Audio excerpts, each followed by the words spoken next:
author. He is a syndicated blogger. He is the executive editor of the PNN News and Ministry Network, which, by the way, is growing by leaps and bounds around the world.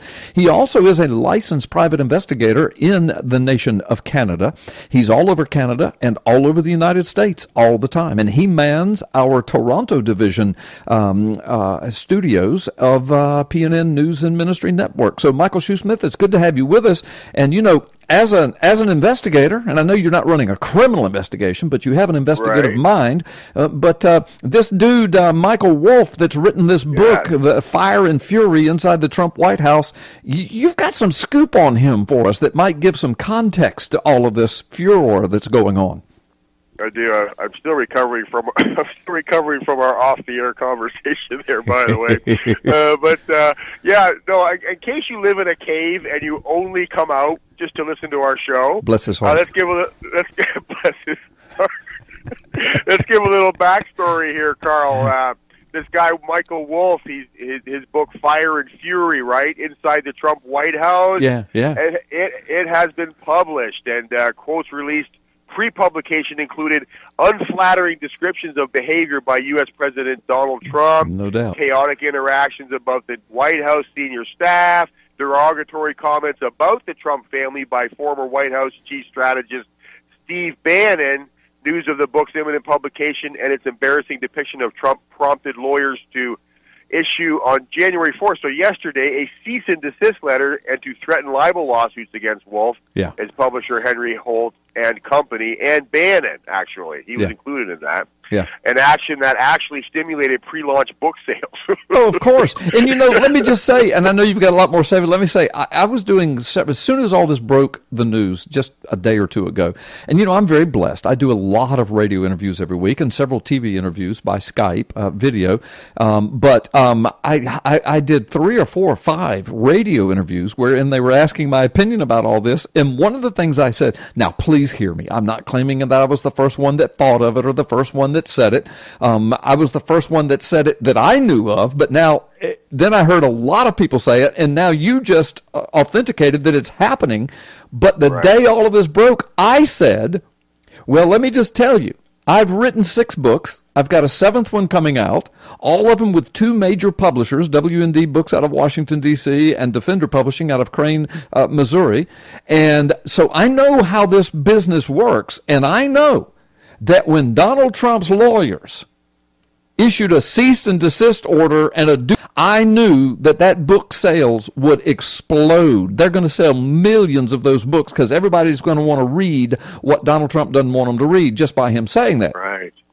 Yeah. Right. I mean, that's kind of like, you know, never tell your kids to stay out of the cookie jar because the first thing they're going to want to do is, oh, wait a minute, where's this cookie jar? That's right. How do I get into this cookie jar? That's right. That's good. There must be something good in there. Well, according to legal experts and historians, threats of litigation by Trump as he's sitting president against a book author and publisher are unprecedented and challenge the freedom of speech protected by the First Amendment.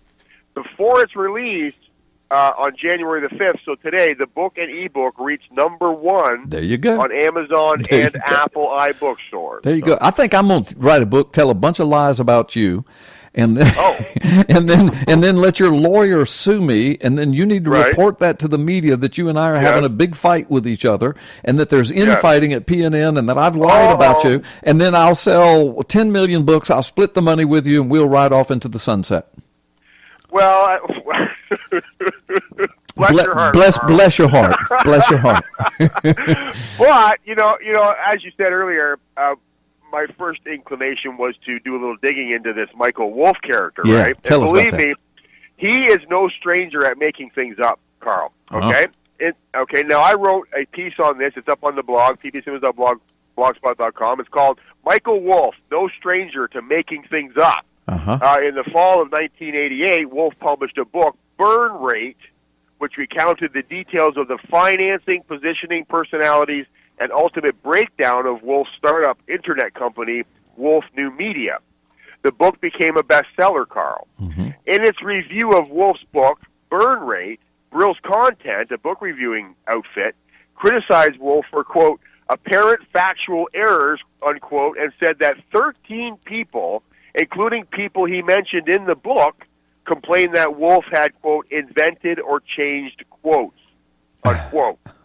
So that is it's kind of like deja vu all over again. I'm telling you. We have people in Wolff's new Trump book saying exactly the same thing. What Wolff has said about me in this book, Donald Trump's not the only one saying this. Other people whom he claims to quote in the book are coming out and saying what Wolff says about what I said about Trump in the book. It never happened. That never happened. There's like a dozen of them. And Mike, I know you probably can't answer this, but I've been wondering ever since I've been watching this and hearing this, and now what you just said was astounding.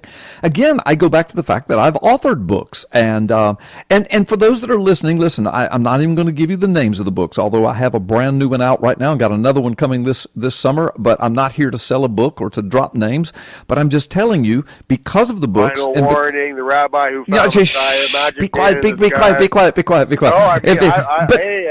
hey, you're my favorite author, Carl. Hey, I'm my favorite author. What are you talking about? But anyway, so people ask me all the time, who do you read? I said, Carl Gallups. He's really, really good.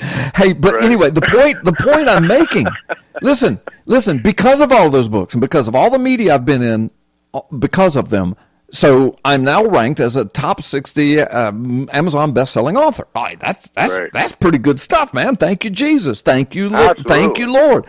But I'm saying all that to say this. So I'm not somebody that self-published an ebook with 12 pages. I mean, I'm a legitimate published author with a ranking on Amazon. But the point, I'm saying all that to say this: my publishers, my editors will not let me speak in fact, outside of fact. They double check my references when I make a statement. They will double check to make sure I've got the proper reference. Then they will read the article to make sure I quoted it properly and in context.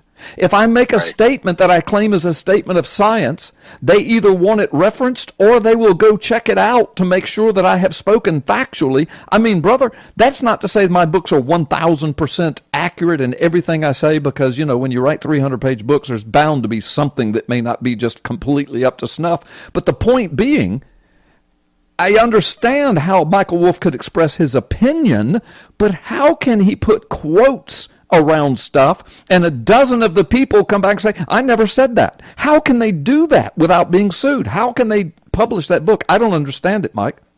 It seems to be his way. In 2004, in a 2004 cover story for the New Republic, Michelle Cottle wrote that Wolff was, quote, uninterested in the working press, unquote, preferring to focus on the power players, the moguls, and was fixated on culture, style, buzz, and money.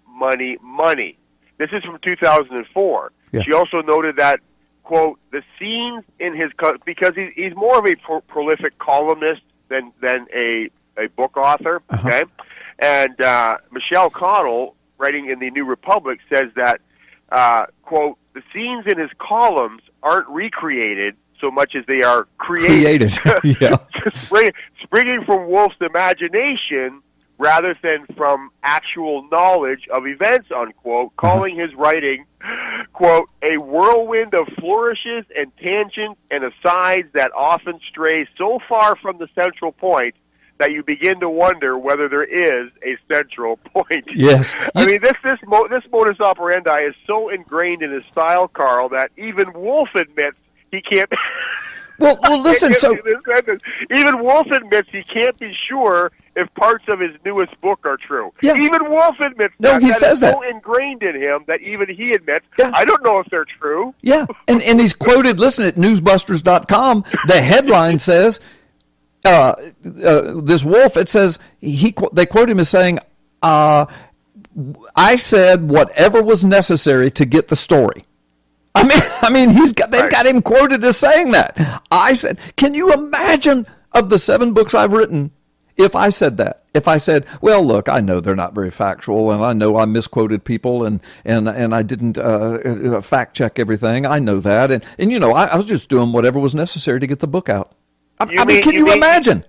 You mean you don't pull a Joel Osteen when asked, is Jesus the only way to God? And Osteen says, well, I mean, I don't know if that's true or not. I don't. Only God knows people's hearts. You would never do that? You would never do that? I'm telling you, no, I don't. I mean, I don't know. I don't know. So you make no judgment on anyone?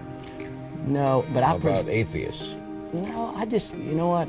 I'll let somebody, I'm going to let God be the judge of who goes to heaven and hell. And I just, again, I present the truth. And I say it every week, you know, I believe it's a relationship with Jesus.